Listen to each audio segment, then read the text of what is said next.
being here. Thank you for having me. My name is Snyder. I am a certified professional organizer. And a lot of people will be like, huh, what? Well, a certified professional organizer, I'm one of 500 in the whole wide world. And what I had to do to get that designation is I had to work with clients for 1,500 documentable hours, read a lot of books, pay a lot of money to take a really hard test so that I can put those little letters after my name. So you guys probably understand, you've probably done something pretty similar to that. I also teach a class at MCC called Unstuck Your Life. It's a continuing education class. I give a lot of presentations, I do a lot of coaching, I do a lot of hands-on organizing, and I'm a busy, busy girl. I have one lady that works with me, and it's Josh's sister, Sari. She is amazing. She is actually my garage and teacher specialist. So she does really, really good work with those people, and I'm very, very fortunate and blessed to have her on my team. So I'm going to talk really fast. I get really excited. I wave my hands around, so if you don't like it, sorry, can't help. But my primary objective is for us to have fun, because like Mary Poppins said, a little spoonful of sugar helps the medicine go down, right? And who besides me enjoys organizing? Anybody? It's fun. I feel so good. It's like doing a puzzle. So for those of you who don't enjoy it, I want to try to not make you go home with shame and say, oh, my house, but more to give you hope and inspiration and motivation to make any changes that you want to make, that you have intentions of making. So in your office, I'm going to focus primarily on your workspace. So when we're talking about workspaces, we're talking about yours, not your neighbor. Okay? Okay? So we're going to think about our own, because we can only change ourselves, not anybody else. So let's not think about our neighbors, let's not think about our parents, our kids, or, as hard as it may be, our spouses. Okay? My spouse is the most disorganized person on the planet. Okay? My husband can give anybody a run for their money. So, it's just what happens. For the yin and the yang. So, when we want to be more organized, the first thing we can think about, we have to break it down. We can't just say, hey, I'm going to be more organized. What is your name? Chiquita. What? Chiquita. Chiquita like a banana? So Chiquita can't say to Kim on Friday afternoon, hey, when I get back on Monday, I'm going to have lost 45 pounds. You just wait and see. Kim would be like, what you been smoking? It's not going to work. The same thing with getting organized. You guys can't hear what I have to say. Go home and or go back to your office and just say, bing, everything's fixed. Because it's going to take some time. It's like losing weight. It's slow changes. It's life changes. And it's different for everybody. Okay? So what I'm giving you today are tools to go back and feel free to edit, manipulate, change in whatever way you need to make it work for you. But we have to start with tasks, because in the workplace, our days are task-driven, right? I mean, we're here to perform a function, and that is a task. And so if we can manage those tasks properly, then they're not going to become a pile, or they're not going to slip through the cracks. They're not going to be like, oh, yeah, I did that, and then go run and do it, right? So we have to know what we're doing, when it needs to be done, and how to do it. So with our tasks, there is several different areas. Sometimes you go to a meeting and your boss says, wah, wah, wah. This is what you have to do. Sometimes it comes in an email. Sometimes it comes in on a piece of paper in the form of a memo or mail. And so I'm going to tell you how to better manage those aspects of your workday. So let's start with paper. So you want to store any paper at all, vertically. Does anybody know why? Don't get buried. A piece of paper vertical is a file. A horizontal piece of paper is what? A pile. That's exactly right. A pile. And so what happens is does anybody have too much time in their day? That's what I thought.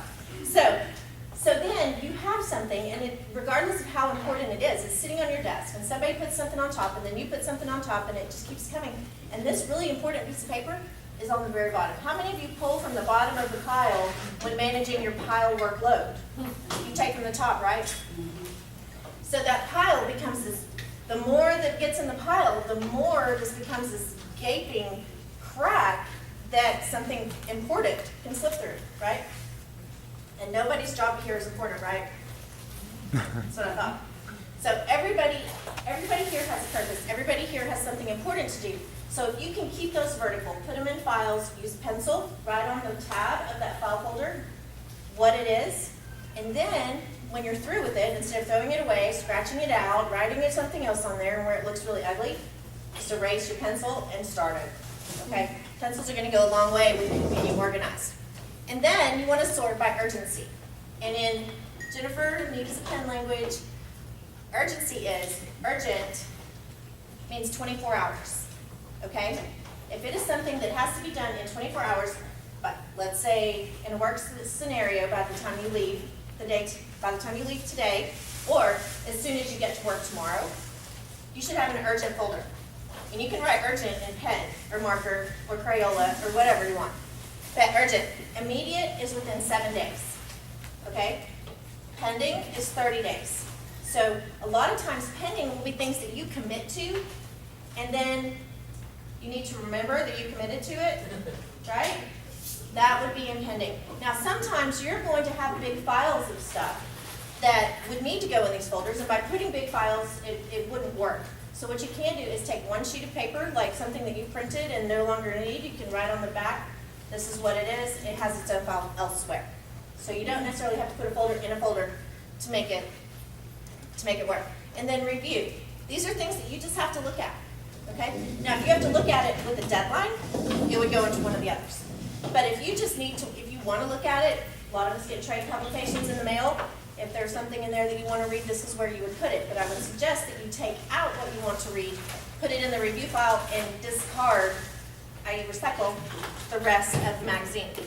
And then complete. So complete is also the same as to be filed. So if it's finished, you need to have a place to put it. But if you have a pile, it's just going to stay in a pile. So if it needs to go into a community filing area and somebody else needs that file, them saying, hey, Chiquita, I'm just picking on you guys because you sat up front. Hey, Chiquita, do you have this file? Hey, Kim, do you have this file? And so what happens is our piles becomes a significant productivity site for somebody else who probably has just as much work to do as we do, but we're too busy to file, so we put it in a pile, and so it goes. And if everybody's doing that, then nobody is being productive.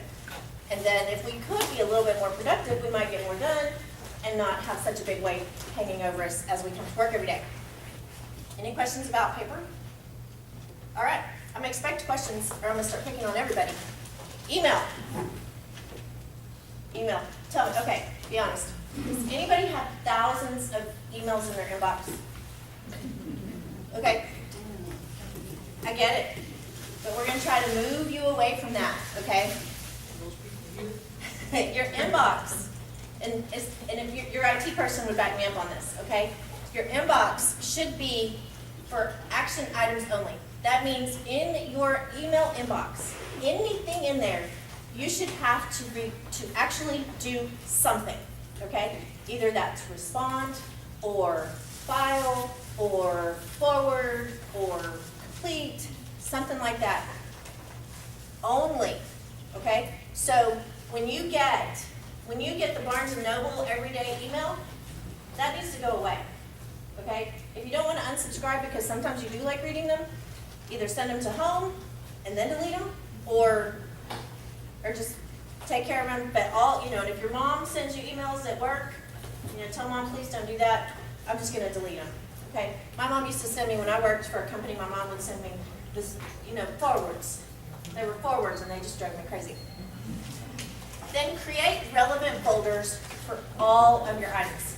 So I would suggest everybody have a folder for your boss, okay? Whoever that may be, not your spouse, your boss, okay? So have a file for your boss because your boss is going to send you stuff most likely. And then whatever your job is, have relevant folders for things that you need to keep, okay? Me, a good example of my folders, I write articles for newspapers and magazines, and I have a folder for contributions. So when I send them away and they say, I got it, it goes into my contributions folder. I know they got it. I've got a record of my article, blah, blah, blah. So I also have clients. I also have boards. I have charities that I support. And so each of those have their own. But only you know, I can't tell you unless I was sitting at your desk with only you in front of your computer to say these are what you need. But if you think about your workload and pare it down, because you probably have hundreds of tasks, but if you were to break it down to maybe 10 using very general terms, that may be a better way to do it, because you can have subfolders within those. Do you guys use Outlook, Lotus Notes? What is your email? Outlook. Yeah, you can have a lot of folders, but you don't want to have a whole lot. Maybe 2 deep, 3 at the most is all you want. And then use flags to identify projects. You can have different colored flags in Outlook. So flag them in your inbox on your to-do list. You can flag them by the project, or you can flag them by urgent, immediate, pending, and review. Now, let me remind you, you might forget what color you assign to each category. So if you go through and you're flagging everything and you don't remember what those colors mean, what good is that going to do? Not much. Get your little Post-it note, stick it on your monitor to remind you. And then once you remember, then you can take the Post-it note away. You with me? Any questions? Are we having fun? Oh, yeah. Okay, good. Okay, and so notes. Some of you are taking notes in here. You guys take notes in the meetings. You take notes with clients. You take notes and you take notes and you take notes, right? Some of the notes are just FYI. Some of the notes are doodles. Some of the notes are just writing your name over and over to look like you're taking notes in the meeting, whatever it may be. I've done it. What I would suggest that you do is create a single binder, a single notebook, okay? Take your notes on an 8.5 by 11 piece of paper, like a legal pad that's not really tall. And then what you can do, just put the meeting on top, and then whatever meetings you have, use dividers for those. So if you have staff meetings, if you have client management meetings, you have fun and lunch, all these sorts of things, and then break them down and put them in date order, okay? And then when you are taking your notes, if there's something that requires action within that meeting, so if I'm up here talking and I say, okay, files not piles, and you're like, oh, I need to set up all my files all of a sudden, well, that's something that you want to do. That's something you want to take from this and apply into your daily life. So I would suggest putting a little arrow or a star or a check mark in the margin, something that identifies that line of information as requiring action on your part rather than just getting lost in the soup, right? So then you go back to your office, you pull it off of your pad, you make a note on your to-do list of what you've marked, you put your paper in your binder, and you're done. Next time when you go to the meeting, you get to be that person, that really cool person that has the binder, and they're like, well, I think we talked about, hey, no, we did. We said this, and you were supposed to do that, and I did this, and we're good. And then all your coworkers will be like, oh. Your bosses will be like, hey, you need a raise. So those things, that's how it's going to help you, all right? Okay. And so move your notes from your action list immediately after the meeting, okay? That means that I am not giving you permission. In fact, I'm telling you not to. I'm telling you do not have permission to go in after the meeting, go set your stuff down, go to the bathroom, and then talk to all your friends on the way back, and then sit down and check your email, and then it's time to go to lunch, and your notes are still sitting there, okay? That means if you have to go to the bathroom, that means that's faster that you're going to get all that done. You hear me? Do that before you go to the bathroom after the meeting. I have a string, don't I? I'm sorry. That's distracting. You can edit that out, Josh. Phone calls. Now, let me say about phone calls, and Josh knows this. I don't like to talk on the phone. I really, really don't. And so, in the age of technology, with emails and text messages and all those things, it's rare to actually speak to someone on the phone, okay? Now, I also don't care much for uninvited guests. If I'm at home hanging out with my family and somebody rings my doorbell and wants to hang out, or if I'm at home cleaning and I'm doing something and somebody rings my doorbell and wants to hang out, that really bothers me. But if you can go both ways. You can use the phone as an excuse of not working, I was on the phone with, the governor of Texas, and that's why I didn't get anything done. Because we know that multitasking is dangerous. Do we know that? Oh, yeah. Dangerous. So then, add the phone calls to your action list, to your to-do list. Okay? If you get a voicemail, you're gonna have to call somebody back. Okay? Because my friend that's an etiquette coach, she says, if they call you, you have to call them. If they text you, you text them. If they email you, you have to respond however they connected to you in the first place. So you gotta make the call, whether you like it or not, and I have to do it too. But I have to put it on my to-do list, because if I just try to remember, if I could go my whole day and not look at my email, my voicemail list on my phone, I would. And if I don't look at it, if I don't have any new voicemails, and I don't look at it, so if I had one from yesterday, I'm in trouble. So you have to put it on your list, okay? And 24 hours. 24 hours is how long you have, okay?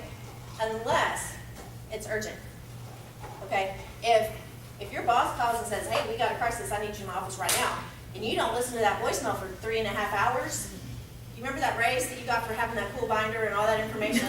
You just knocked that out of the water. So, use your best judgment. You know what's urgent. However, let me caution you on urgency, okay? Because with emails and text messages, urgent has become very, very different than what it used to be, say, 30, 40 years ago. Okay, 30, 40 years ago, urgent is, the next few days.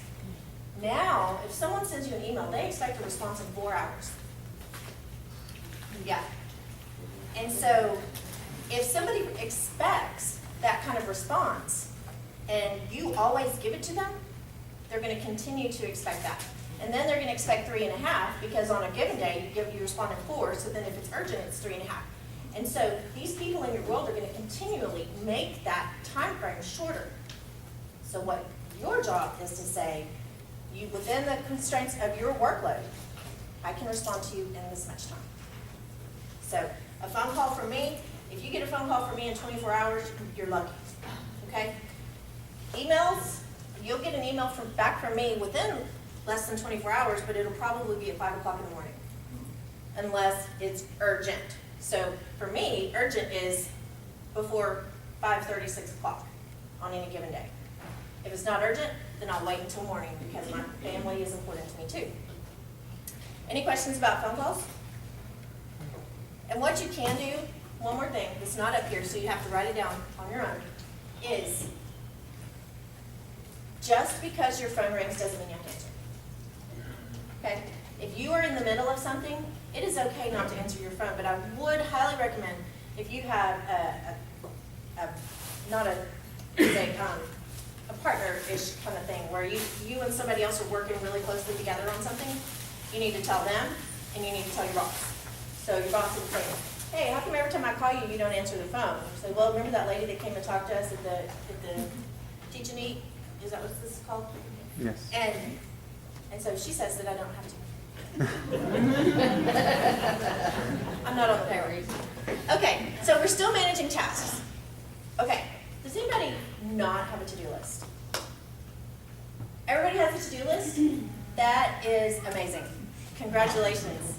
Congratulations. That is awesome. So, now, I call it an action list because there's this weird stigma with to-do list. It's like this rainy cloud, and hopefully an action list is fun because we like to do things, right? So, when you are making your action list, when do you make it? Anybody want to share when they make their list? Morning? You want to make it at nighttime. You want to make it in the afternoon, like 10 minutes before you leave, before you walk out the door. Then what you want to do is you want to combine everything. You want to look at today's list. You want to look at your voicemails, emails, text messages, papers, meeting notes, everything. Put them all together so that you have a complete list, okay? Who puts them in order of urgency? You don't have to rewrite it, okay? Just put markers on there. So like I'll put a star next to urgent, I put a square next to immediate, circle, and then a triangle, and that's for another day. I don't think it's on here. But what you can do is you can prioritize it in order. You can prioritize it as it is. Otherwise, you're wasting a lot of time going back and rewriting those to-do lists. You're using time that you could be productive, simply rewriting it so that it'll look a little bit better. And I'm just looking at you because you're just writing. I'm not talking to you. Okay. And so, preparation. If you're not prepared, if you go to a meeting and you're not prepared with your little binder of all your notes and everything, how effective are you going to be? If you go see a client, and you haven't seen that client in, say, 6 weeks, and you've seen hundreds of clients since then with problems big and small, issues big and small, and how are you going to remember what's important to that one if you're not prepared? Okay, preparation is important, and that's just an example. And so you need to designate a system to manage, okay? Your action list doesn't have to be a list on lined paper. It can be Post-it notes on a whiteboard, okay? There's people who really have to have that visual cue, who are tactile learners, who have to touch and do and feel and move around. If you had a plain whiteboard and you had a bunch of little yellow Post-it notes, and every time you had something you need to do, you put it on a Post-it note and you put it on your board, take a picture with your phone. If you have to go somewhere, it's all right there.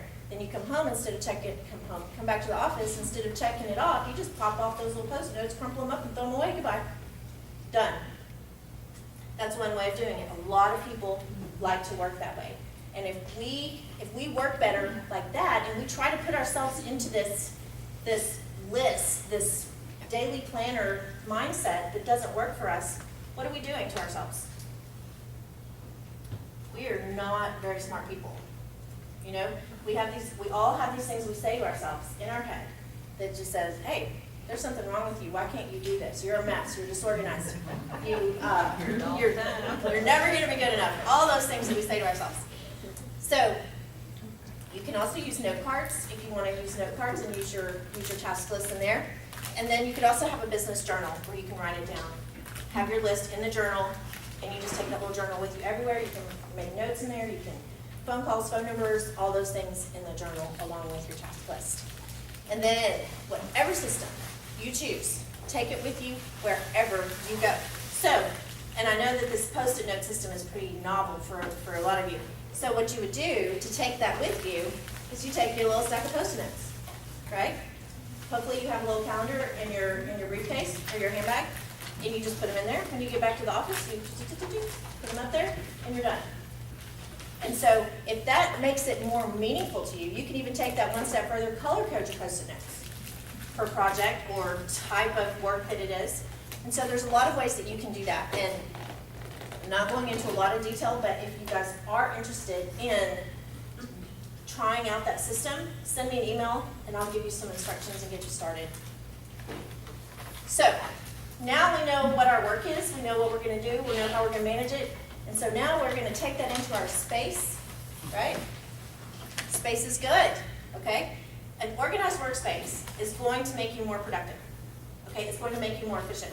If you are working in a workspace that is not helpful to you, then what you're doing is you're slowing yourself down just by the setup of your work area.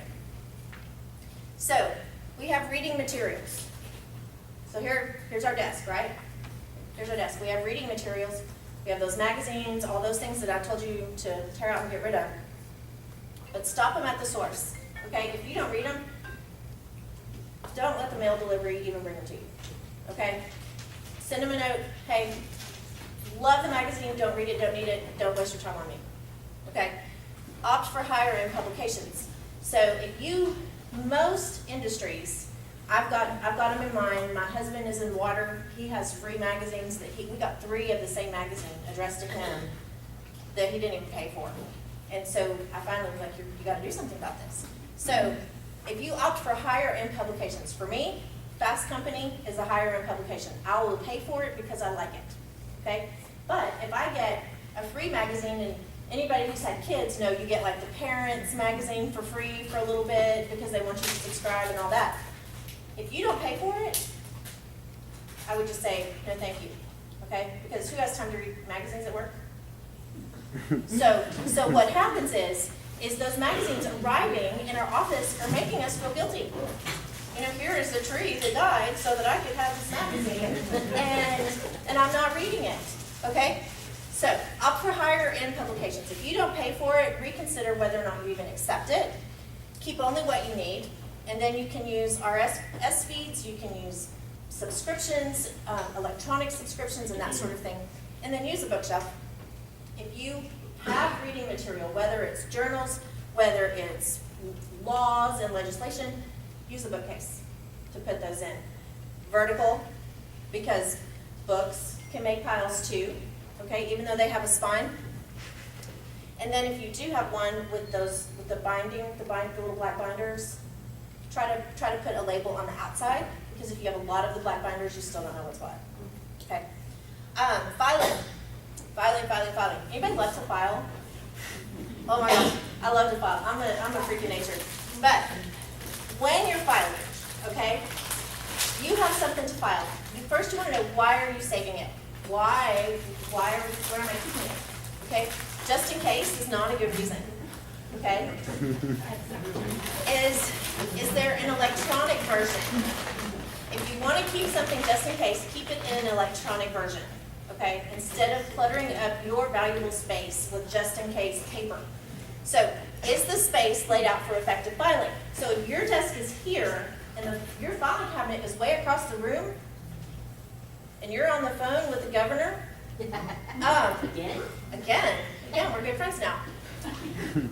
You're not going to be able to go do that, are you? So if you had your files right here while you're on hold waiting for the governor, trying to convince his gatekeeper that you guys are good friends, you talk about once a day, you can just drop your stuff in your files, in your drawer. So make sure that the files that you need are nearby, okay? If you guys have a community filing center, then you want a tray, not a flat tray, a wall tray. You can put those things, and when the tray gets full, that's time to get up and go. Okay? When it gets full, and you can use that for anything. When it gets full, it's time to think. It's time to do something. Okay? Are they absolutely necessary? Okay? So once we get past the just in case, is it really necessary? What's the worst that could happen if I didn't have this paper? And if it's, I don't know, I just don't want to get rid of it, then I've got some therapist references that I can give you. You have to set aside time to file, okay? So think about your work week, and think about you as an individual. Remember, we're not thinking about our spouses. Think you as an individual, when are you most productive, and when are you least productive? Most people are least productive right after lunch. Then file for 10 minutes every day right after lunch. If you have a coworker, and I know you do because I did, I worked in an office once. If you have a coworker that you like to sit and chat and catch up, say, split it up. You guys have 30 minutes of catch-up time. Don't tell your boss I said this. If you guys have 30 minutes of catch-up time, you spend 15 minutes in your office while you file, spend 15 minutes in their office while they file. There you go. Okay? Is he the boss? You just have to think outside the box and do whatever you have to do to get it done. It has to be fun in order for you to do it, well. Okay? If it's a chore, if it's drudgery, then you're probably going to not do a very good job at it anyway. And remember when somebody else is needing your stuff, but also be mindful of your habits. Okay? If you hold on, I'm going to tell you about my husband. My husband has a habit of just tossing it around. My wife's an organizer, she'll fix it. And so my husband, he has drawers and he has all these cool things that he can use for organizing, but he doesn't use them. None of his clothes are, we've got a dresser that is completely empty. Because if anything's in there, he doesn't know that he has it. And the same thing with his desk. So when I try to help him, when I just can't stand it anymore and I organize his desk, I don't put anything in a drawer. I don't put anything in the cabinet. He needs to see it all. So he has a whole lot of those little filers that are standing up. But if that's what you do, if it's out of sight, it's out of mind, it no longer exists once it's in a filing cabinet, then by all means get yourself a bucket, get yourself a basket. They make them for that purpose. Open where you can see them. Unless it's confidential stuff, then You can get you a little basket that you can move into the filing cabinet that you can close and lock at the end of the day, okay? There are ways to get around some of the constraints. You just have to really think outside the box. But knowing your habits is going to take you a long way. So your action items, all items on your desk should fit into one of these 4 categories on your desk, okay? If you have just files off to the side in this new little thing, it needs to be off to the side, maybe even on wheels. You can roll it around, do whatever you need to do. And then homeless items. Okay, I'm going to tell you something, and you're not going to like me anymore, and I should have waited and tell you this at the end, but I'm not going to. Okay, all your personal stuff, your kid pictures, you know, the cute little turkey that your 25-year-old son made in preschool with all the things they're thankful for on the feathers, take that home, okay? Take it home. And I know that we spend so much time in our office that we really want it to be an expression of ourselves and to have all of our stuff, but that stuff is really not doing any favors, okay? Have a few things. If you have 5 important people in your life, have a picture of those 5 people, one little thing, okay? The rest of your desk really needs to be for work. Your walls really need to be for work, okay? And so, swag. Swag is my quasi-fancy word for free stuff. Free stuff. You go here and they're going to give you a pen. You go here and they give you one of these little jar openers, and you got fans and chip clips, and you know what I'm talking about.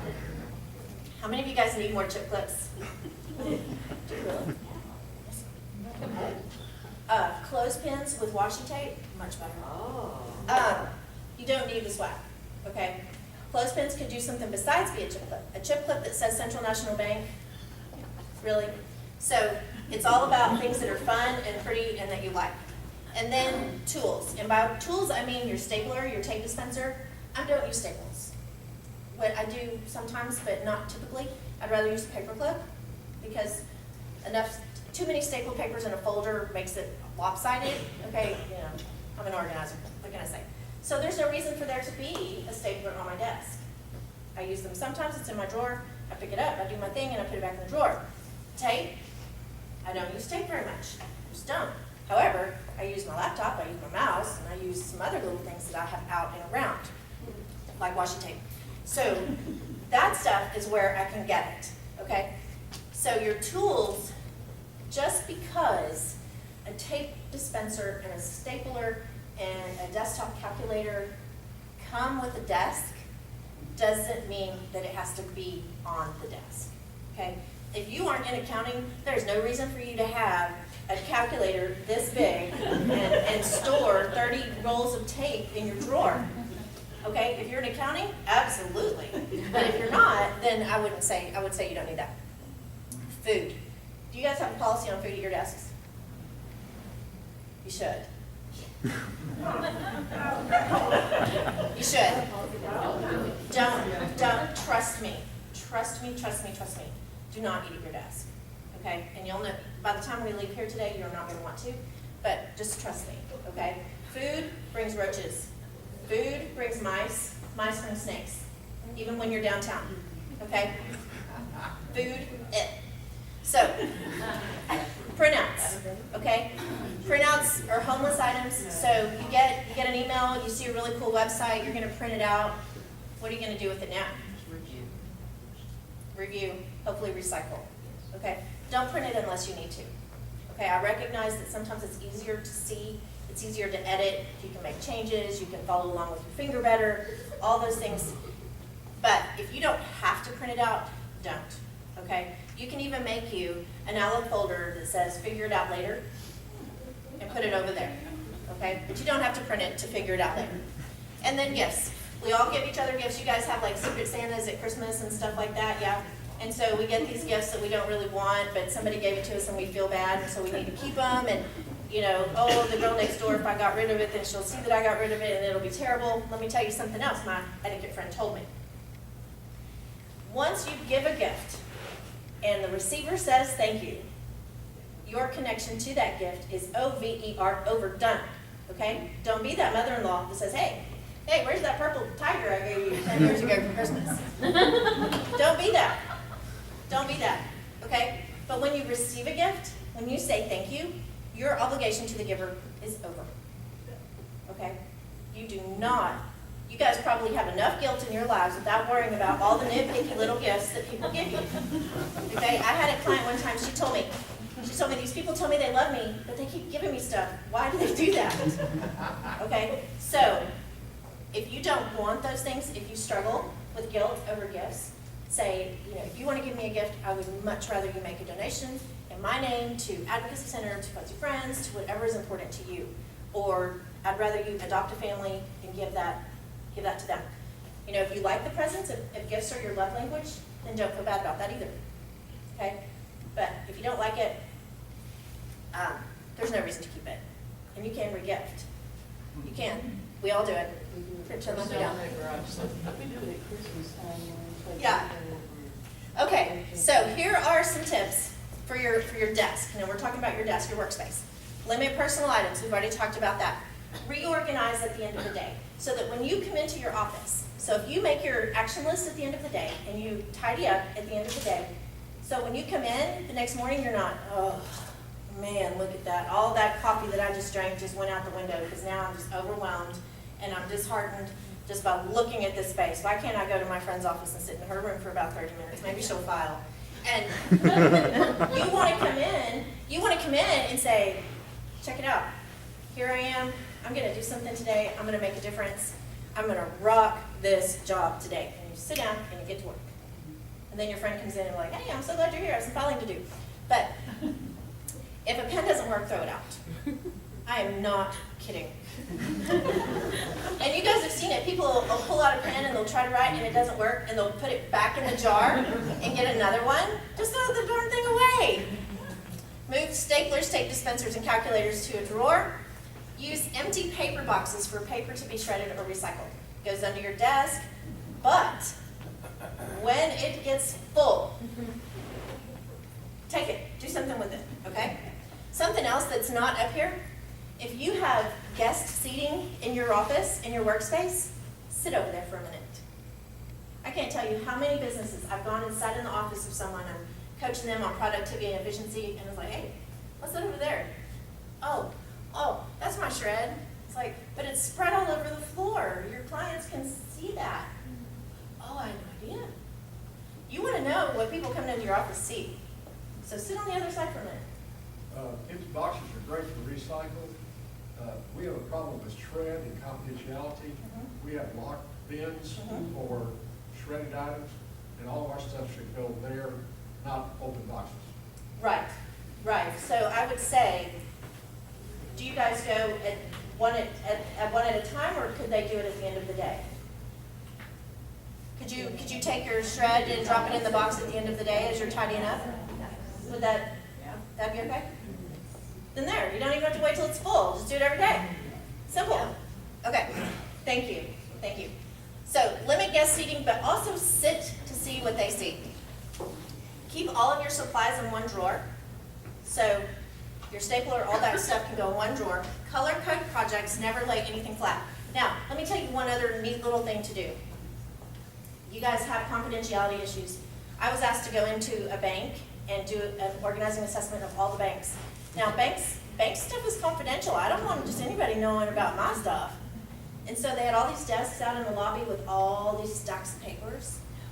I'm like, I don't want a bank here. And so I told them that. So you know that funny little drawer on your desk that probably was meant for a phone book originally? You know what I'm talking about? So when you have confidential, keep that drawer empty. Nothing. Okay? So that when you have somebody come into your office and you have confidential stuff, you can take all that confidential stuff, you can put it in the drawer, close it, and then give your full attention to whoever's in it. Without saying, oh, don't look here, don't look there. You just tidy it up, put it in the drawer, close it. And then when they're gone, you pull it right back out and keep going. Okay? That's an easy way to do that. Cold, hard facts about your workplace. 75% of office workers eat lunch at their desk 2 to 3 times a week. Are you guys in that 75%? Oh yeah. Okay. 50% of those 75% do so every day. And only 24% of workers clean their desk before they eat, and 20% never at all. So having said that, the typical desk contains 400 times as much bacteria as a toilet seat. I told you you wouldn't want to eat at your desk. And so women have, on average, 3 times germier desks than men. So, makeup and lotion and all those things. So, I seriously, if you take nothing else from this, don't eat at your desk. Okay? Can you tell us about their nasty keyboards too? Keyboard tools you can use. Yeah, I would just use, to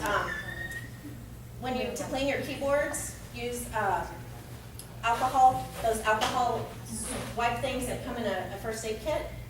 They'll clean it and they'll disinfect it, and then the alcohol just evaporates. Okay, you can also, if you must, eat at your desk. You can use a disposable placemat. Okay, you can get some really cute ones. They have some at IKEA, they have some at the party store. Turn away from your desk when you cough or sneeze. Pay attention to when other people cough or sneeze in your space. Declutter. The less you have to clean, the more clean it will stay. Okay? You clutter, paper, junk everywhere. If you have all of that, then you certainly can't keep it clean. And you also don't want to present a report with mustard droppings on it. Okay? People do it. You'd be surprised. And then utilize hand sanitizer and sanitizing wipes. And don't forget your chair. Your chair, if you have armrests on your chair, because you touch that all the time, in the drawer. So I'm not saying be a clean freak. You know, some bacteria is good because it keeps you from getting sick because you've got a little immunity to it. But more than 400 times more than a toilet isn't food worthy. And so with 20 minutes to spare, we're moving into time. So have you ever seen that movie? I think it's Richard Pryor, where he has to spend that money. Is it Brewster's Millions? Where he has to spend that money and he has 24 hours to spend it, and then he gets some more, but he can't have anything to show for it. That's kind of the way we are with our time. Okay, if we don't spend it, it's done. If you spend it playing Candy Crush, what are you going to have to show for that? High score. That's only if you have Facebook friends that care. No, I'm not picking whatever the one is with the crappies that's like Candy Crush, but it's the vegetables. I'm a total sucker. I'm in it. I don't even know the name of it, but I spend a lot of time playing that. You know, we need something every now and then. But just remember, if you get lost in Facebook, if you think you're in Facebook for half an hour, really set a timer. Because I would be willing to bet that half an hour is closer to 3 hours. Okay? We lose time in the computer. But you have to know where your time is going if you're going to try to rein it in and do something about it. And so, to manage your time, emails, take action as soon as you read it. Okay, if you can. You know, if you have to, if it's a long, drawn-out explanation, wait till you have some more time, put it on your to-do list. But if it's quick and easy, just do it. And I'm not a fan of thank you emails. If somebody disagrees with me, just feel free to say so. But if I say, hey, here's all this information that you asked for, and if they say thank you, okay, I really needed to waste my time deleting that email. So, and then you have to admit that multitasking decreases productivity. Okay? It really, really does. And if you don't believe me, imagine, does anybody not have children? Can I use children as an example? Okay, so imagine having a toddler here, having a baby here, cooking dinner, phone's ringing. Are you taking care of anything? No. This one's neglected. This one might get burned along with the food. The phone's ringing, and all the while, those voices in our head are saying, you're not good enough, right? If you can focus on one thing at a time, take it from the ADD. The ADD got this right. You can only do one thing at a time, okay? And do it well, okay? So when the phone rings, let it go to voicemail. So then you can just put it on your to-do list to call them back and just be done. Do the most important things first, okay? So if, same scenario, you've got the toddler, the baby, the dinner, the phone ringing, what's going to be the most important thing? The children, of course, the children. The phone is maybe the least important. But how many times do we, as humans, sacrifice everything for this opportunity on what's on the other end of the phone? Okay, there's opportunity. It's called POP, possibility, potential, and opportunity, or possibility, opportunity, and potential. So do the most important things first. Check your email on a schedule. Okay, what I mean by that is if you get here in the morning to work, do you guys get email on your phones? Some. So you get here in the morning, check your email.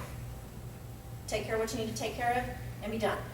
You turn off that little pop-up notification, okay, because it becomes pop, potential, opportunity, possibility, potential, anyway, you know. Possibility, opportunity, and potential.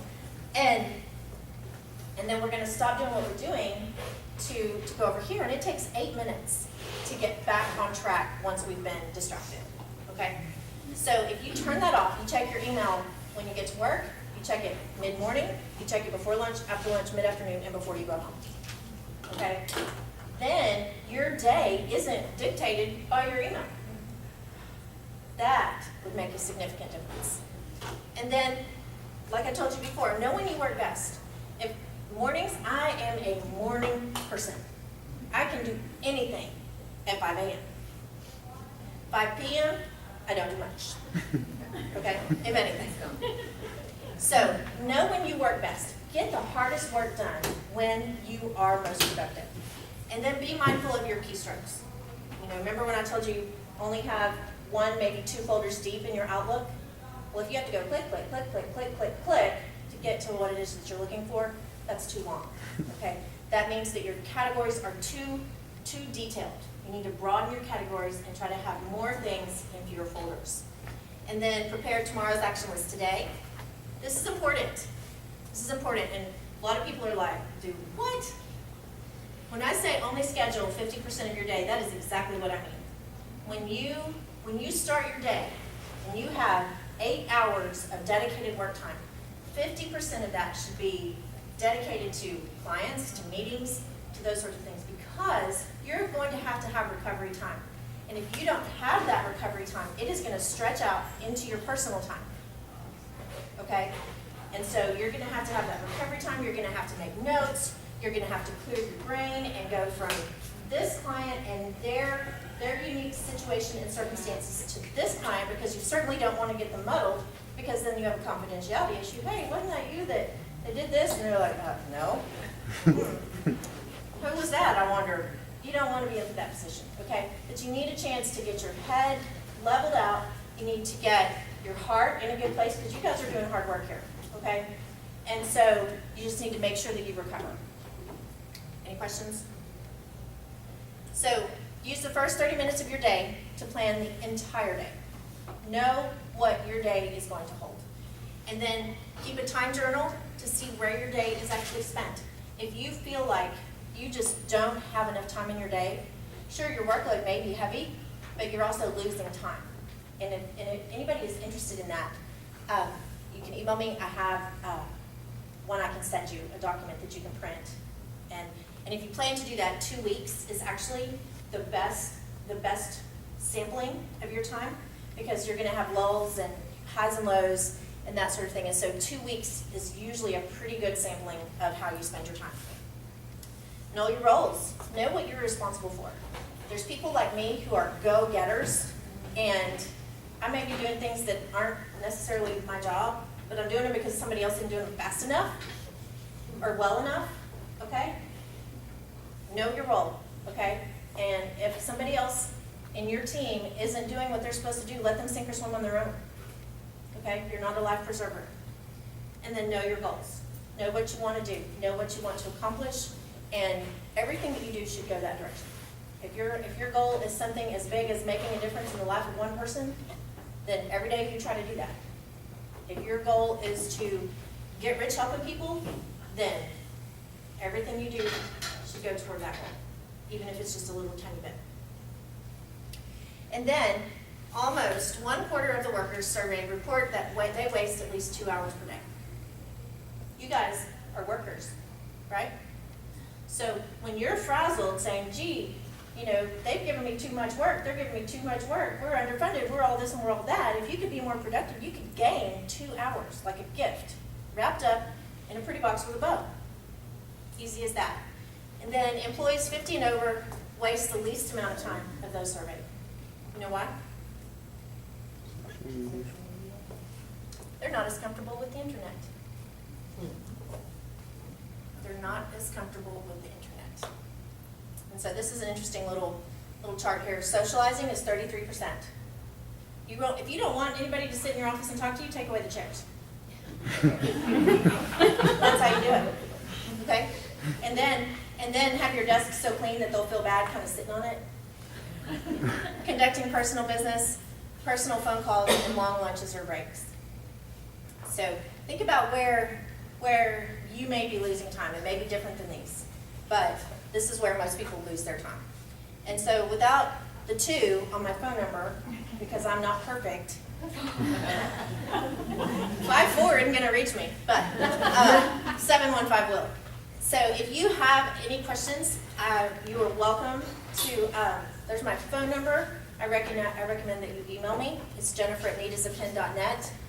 If you enjoyed this, I have Facebook posts every day on my Facebook. I have a weekly blog and I have a monthly newsletter. And Sari is here, and so she's the one that works with me. I told you guys about her. And so if you guys would like to have somebody come in, you know, Sari's great, I'm great, and we can come in and just say, hey, I would change these things. Easy. You know, it's not a big investment, not a lot of time that we're going to take, but we can help you in that regard. Does anybody have any questions? Oh, come on. None? You guys are ready to go back to work? Yeah. If we could only manage to remember 2 or 3 things, what are the most important? Don't eat at your desk, piles not files, and schedule 50% of your day. Those are the 3 things that I think are the most poignant. And I can send this to you. I can send the presentation, and he can email it out to everybody. And Josh can, that way you guys have it. And you are also welcome to email me if you have questions. If you take notes and you're like, I'm not really sure what this meant, but I wrote it down, send me an email. I'd be happy to answer that. Maybe 5 o'clock in the morning. But after you email me, just turn off that notification if it's on your cell phone, so I'm not waking you up. Any other questions? Will you be doing another class at MCC? Yes, it starts this fall. I think it starts in December. It's called Unstuff Your Life. The catalog just came out. Okay. So if you guys get the catalog, it's under the special interest. It's Unstuff Your Life, Organize It is the name of the class, and that's a 6-week class. And when does it start? I'm not sure the exact date. Probably in September. I think it'll be on Thursday nights. They start at 6.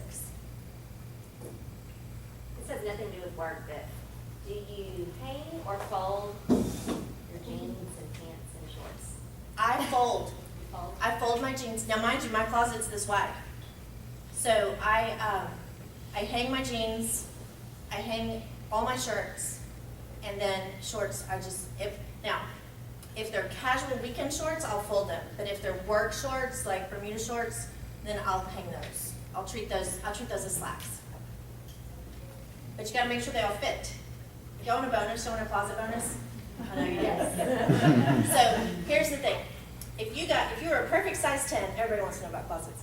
If you are a perfect size 10, you need to have only perfect size 10 clothes in your closet, okay? Because remember those voices in our head, they're not just at work, they're at home too. So if we're a perfect size 10 and we have 12 and 14 size clothes in our closet, you know what those are doing? Those are subliminally telling us, unconsciously, we are telling ourselves that it is okay to gain weight, to have that extra piece of pie, and to eat that extra piece of pizza repeatedly over and over because we have the clothes to accommodate it. But if we're a perfect size 10 and we have 8s and 6s in our closet, you know what those voices are telling us? You're fat. You're lazy. So that's what those clothes are telling you. So if you have clothes that are too big or too small, take them out because they're talking to you every single day when you walk into your closet. Put them in a tub in a space bag, inside of a plastic container, close it, put them away. Best advice I can give you. That's a whole different takeaway. That's not the top 3. That's a whole different takeaway.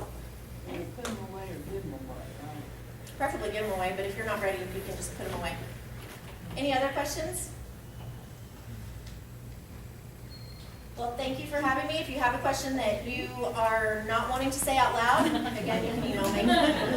Thank you so much.